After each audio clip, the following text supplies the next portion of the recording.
السلام علیکم ورحمۃ اللہ وبرکاتہ۔ آج ہم قصص النبیین کی کتاب پڑھنے جا رہے ہیں اور سبق نمبر پہلا ہے یہ۔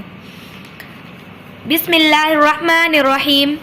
سب سے پہلے ہم یہ جان لیتے ہیں کہ قصص النبیین کا میننگ ہوتا کیا ہے۔ قصص کے میننگ ہوتے ہیں قصے، النبیین نبی، قصص النبیین نبیوں کے قصے، لیل ہوتا ہے کے لیے، للاطفال بچوں کے لیے، الجزء اول حصہ اول، یہ حصہ اول ہے۔ تو اب ہم اپنے سبق پہ آ جاتے ہیں۔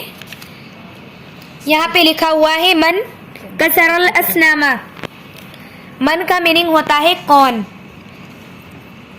من کا میننگ ہوتا ہے کون، کسرا توڑنا، الاسنام بت، بتوں کو کس نے توڑا، من کسر الاسنام بتوں کو کس نے توڑا، بائع الاسنامی بتوں کو بیچنے والا، بائی بولتے ہیں بیچنے والے کو، اسنام بت، بتوں کو بیچنے والا، قبل پہلے، ایامن دن، کثیرتن جدن، قبل بولتے ہیں پہلے، ایامن دن، کثیرتن زیادہ، بہت زیادہ دنوں پہلے کی بات ہے، کثیرتن زیادہ، جدن بہت ہی زیادہ پہلے کی بات ہے، کانا فی قریتن، کانا تھا، فی میں، قریتن گاؤں، رجل آدمی، مشہور مشہور، جدن بہت، کانا فی قریتن گاؤں میں، رجل مشہور جدن گاؤں میں ایک مشہور آدمی رہتا تھا، مطلب گاؤں میں ایک بہت ہی مشہور آدمی رہتا تھا،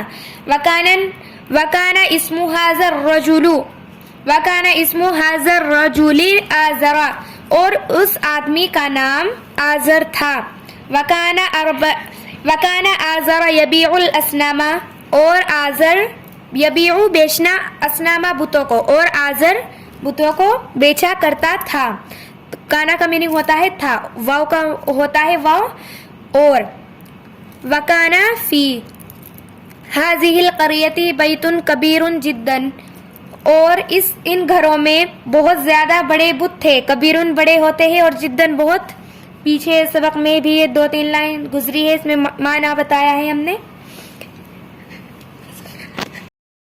وَكَانَ النَّاسُ، اور کانا تھا، الناس لوگ، یسجدون سجدہ کرنا، سجدہ یسجدون یہ مضارع کا صیغہ ہے جو آپ نے نحو صرف میں پڑھا ہوگا، یسجدون سجدہ کرتے تھے یا کریں گے، کیونکہ اس میں کانا آ گیا تو یہ ماضی ہو گیا تھا، کانا کا مطلب ہوتا ہے تھا، لہٰذا کے لیے، اسنام بولتے ہیں بتوں کو، اور لوگ ان بتوں کے لیے عبادت کرتے تھے، وکانا اور آزر یسجدو لہذہ الاسنام، اور آزر بھی ان بتوں کے لیے سجدہ کرتا تھا۔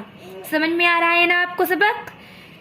وکانا آزر یعبد ھذہ الاسنام، اور آزر یعبد بولتے ہیں عبادت کرنے کو، ھذہ الاسنام، اور آزر بھی ان بتوں کے لیے عبادت کرتا تھا۔ آج کے لیے بس اتنا ہی کافی ہے۔ تب تک کے لیے آپ ہمارے چینل کو لائک، کمنٹ، سبسکرائب اور اپنے دوستوں کے ساتھ شیئر کرنا نہ بھولیے پلیز۔ تب تک کے لیے اللہ حافظ، ملتے ہیں سبق نمبر 2 میں۔